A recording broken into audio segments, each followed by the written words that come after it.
Es una persona monstruosa para este autor. El personaje que más me horrorizó personalmente es la señora Norris, la tía Norris. Es enorme la cantidad de información referida a la imbecilidad y a la maldad de esta criatura que crea nuestra autora. ¿Cómo es la tía Norris? Es egoísta, mezquina, mandona, avara, vanidosa, ciega a la realidad. La tía Norris posee muchísimos defectos. Su cuñado, que le tiene una tremenda paciencia, Sir Thomas, al final Sir Thomas en realidad no está por entonces muy lejos de clasificar a tía Norris como una de esas personas bien intencionadas que están siempre cometiendo desaciertos y cosas muy desagradables, porque se equivoca siempre, pero no sé si tiene tan buenas intenciones. Sí es cierto que es totalmente ciega a sus propios puntos oscuros. ¿Cómo es ella? Bueno, cuando están de viaje a otro continente, Sir Thomas, su cuñado y su sobrino mayor, ella se ilusiona por morbo con que mueran en el mar y quiere hacer otros partícipes de su morbo, pero en realidad ellos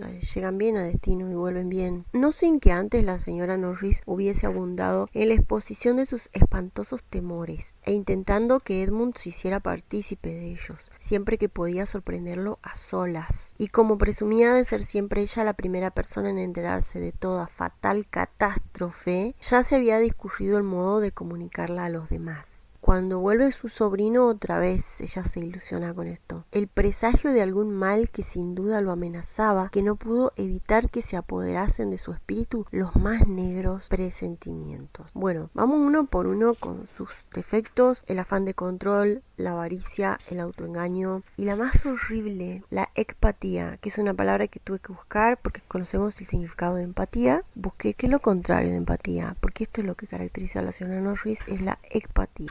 Pretende ser útil. Mi querido Thomas, habíamos dispuesto que el coche regresaría por ti, Edmund y William. Sir Thomas no pudo disentir porque él mismo lo había dispuesto y comunicado previamente a su esposa y a su hermana. Pero esto parecía haberlo olvidado tía Norris, que quería hacerse a la ilusión de que era ella quien lo había dispuesto todo. Bueno, quiere mandar ella, quiere estar a cargo de todo lo que pasa en la casa, teniendo que soportar sola el mal humor de tía Norris, que estaba furiosa porque el ama de gobierno quería preparar la cena a su antojo. Y porque es la que lo está haciendo y la que sabe. Cuando hay alguien afligido, lo que hace tía Norris es azuzarlo para que se aflija más. Una compañera inquieta, oficiosa, demasiado propicia a exagerar el peligro con objeto de encarecer su importancia. Pretende que todo el mundo le consulte todo. Dar Sir Thomas un baile en aquellas circunstancias, estando ausentes sus hijas y sin consultarla a ella. Sin embargo, pronto tuvo a mano el consuelo. Ella tendría que ser el artífice de todo. A Lady Bertram, desde luego, se le ahorraría cuanto significase hacer e incluso pensar algo, y todo recaería sobre ella. Tendría que hacer los honores de la velada, y esta reflexión pronto le devolvió el suficiente buen humor para estar en condiciones de unirse a los otros antes de que acabaran de expresar toda su dicha y gratitud. Entonces, ella atesora sus propias ideas. La señora Norris no le tenía ningún afecto a Fanny, ni jamás había sentido deseos de proporcionarle satisfacción alguna, pero la oposición que en este caso hacía Edmund provenía más de un partidismo por su plan, porque era el que ella había concebido que de otra cosa. Consideraba que lo había combinado todo magníficamente bien y que cualquier alteración solo serviría para estropearlo. Bien, avaricia. La autora siempre está mostrando a la tía Norris llevándose algo de cada lugar al que visita. Huevos, plantas, telas, cualquier cosa que pueda tomar, la tía Norris se lo lleva. Se había ido a su casa con todas las jaleas sobrantes para cuidar a una criada enferma. Se llevó las mermeladas.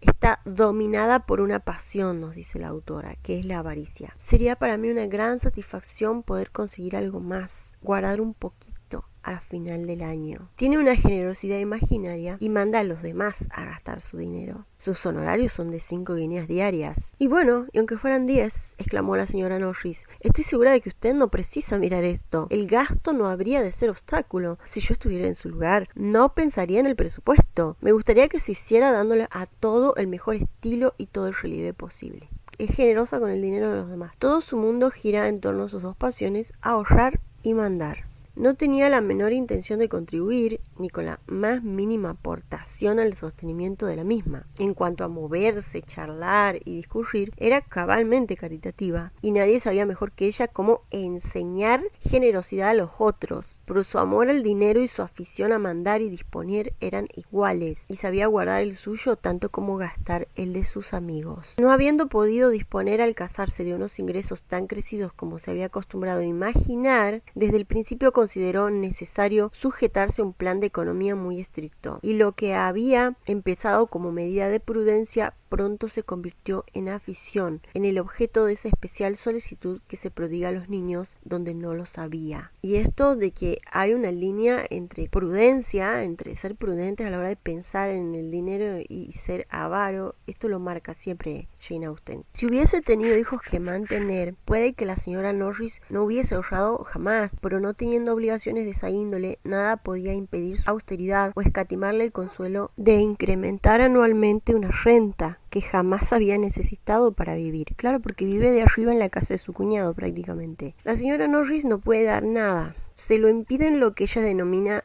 mi salud y mi postración moral. Y constantemente está echando en cara a otros, sus beneficiarios imaginarios, lo que supuestamente les da. Es asombroso, dijo, lo mucho que cuestan los jóvenes a aquellos que los quieren. Lo que cuesta educarlos y darles un camino. Pocos imaginan ellos lo que representa, lo que sus padres o sus tíos y tías tienen que gastar por ellos en el transcurso de un año. Mira, ahí tienes a los hijos de nuestra hermana. Me atrevo a decir que nadie creería que todos ellos en conjunto cuestan al año a Sir Thomas, para no hablar de lo que yo hago por ellos. Y no hace nada por ellos. Todo despierta su avaricia y todo lo quiere para ella. Cuando vio que Sir Thomas entregaba en efecto unos billetes de banco a William para tal fin, un viaje, se le ocurrió la idea de que en el carruaje habría sitio para una tercera persona, y sintió de pronto unos fuertes deseos de ir con ellos, de acompañarlos y visitar a su pobre y querida hermana, la señora Price. Pero no va a este viaje, lo descarta a esta idea, porque tendría que pagarse ella misma el viaje de vuelta. Esos deseos de ir repentinos aparecen porque ve que otros están recibiendo y que están por disfrutar de esa oportunidad, y ella no quiere quedarse afuera. En realidad se le había ocurrido que aunque nada le costaría el viaje hasta Portsmouth, difícilmente podía evitarse los gastos de vuelta, de modo que dejó a su pobre y querida hermana abandonada al desencanto de ver que ella desaprovechaba semejante oportunidad, y así empezaron acaso otros 20 años de separación. La excusa que ella pone para no dar nunca nada a nadie es que es una víctima incapacitada. Yo, una pobre viuda desvalida, desamparada, inútil para todo, sin ánimos para nada, se victimiza. Una pobre viuda desamparada, privada del mejor de los maridos, perdida la salud en cuidarlo y atenderlo, peor de ánimos todavía, destruida mi paz en este mundo, contando apenas con lo suficiente para mantenerme en el rango de una dama y llevar una vida que no deshonre la memoria del que se fue. Tengo que abrirme paso como puedo entre mis penas y dificultades. Siguiente defecto. Tía Norris es un titán del autoengaño. Su ceguera para mirarse a sí misma es absoluta. Me privaría hasta de lo necesario para vivir antes que cometer una acción poco generosa. Tía Norris. Ella alega siempre tener unos propósitos humanitarios nobilísimos y jamás da una moneda. Nunca se va a ver a sí misma como es. Tal vez se conocía tan poco como para regresar a su hogar de la rectoría terminada esta conversación con la feliz creencia de ser la hermana y tía de espíritu más liberal que existía en el mundo. Entonces se ve a sí misma a través de sus supuestos propósitos y no las acciones que efectivamente lleva a cabo. Tía Norris es exactamente lo contrario a lo que afirma que es. Ya sabes que soy persona enemiga de parloteo y chismerío. No soy de esas personas que solo procuran ahorrarse molestias. Nadie amaba más que ella la esplendidez y la hospitalidad, nadie odiaba más los procedimientos mezquinos. Ella demanda que los otros sean como ella piensa que ella es. Tienes que aprender a pensar en los demás. Y después de hacer lo imposible para que Fanny no acuda a la excursión a la que van a ir todos los jóvenes, ya te digo que puedes estar muy agradecida a tía Bertrand y a mí por haber buscado la manera de que pudieses venir. Qué cretina, hizo lo imposible para que Fanny no pueda ir. Y finalmente así llegamos a su característica más horrible, que es la empatía, la incapacidad para sentir empatía. Cuando su hermana, o sea la mamá de Fanny, se casa con un hombre pobre, la tía Norris, su hermana, va a ser un juez orgulloso y mezquino. Le escribió una carta llena llena de acusaciones. Una larga y colérica carta poniendo de relieve lo disparatado de su conducta y amenazándola con todas las peores consecuencias que de la misma cabía esperar.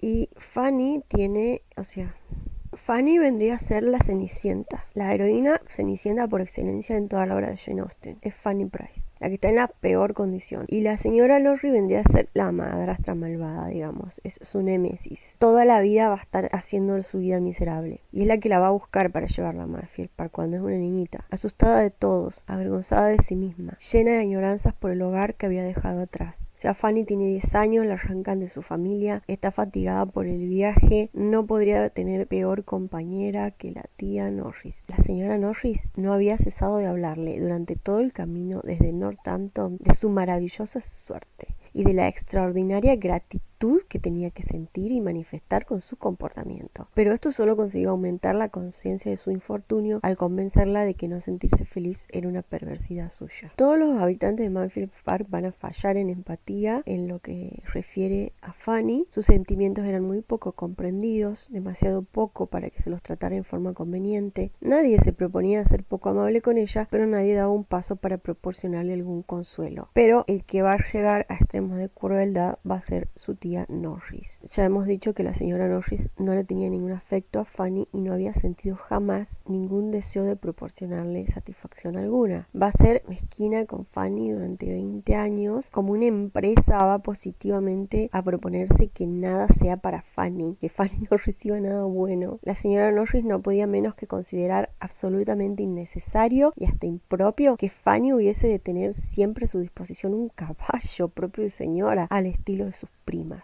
Toda la vida se va a pasar marcando que Fanny no es nadie al lado de sus primas. ¿Por qué? Porque es pobre. Le va a restringir comodidades y favores y le va a echar en cara la más mínima atención que otros le van a conceder a Fanny. Ella nunca. Y tía Norris, después de estipularse que jamás se encendería allí una estufa por motivo de Fanny, quedó inmediatamente resignada a que ésta hiciera uso de lo que nadie más quería, aunque en los términos en que a veces hablaba del favor parecían significar que se trataba de la mejor habitación de la casa. Fanny va a estar todo en Mayfield Park, toda la novela, ayudando a otro y a disposición tanto de su tía Norris como de los demás. Y por supuesto su tía va a estar toda la vida acusándola de ser totalmente diferente a esto. No hay más que 3 costuras. Lo dejarás listo en un abrir y cerrar de ojos.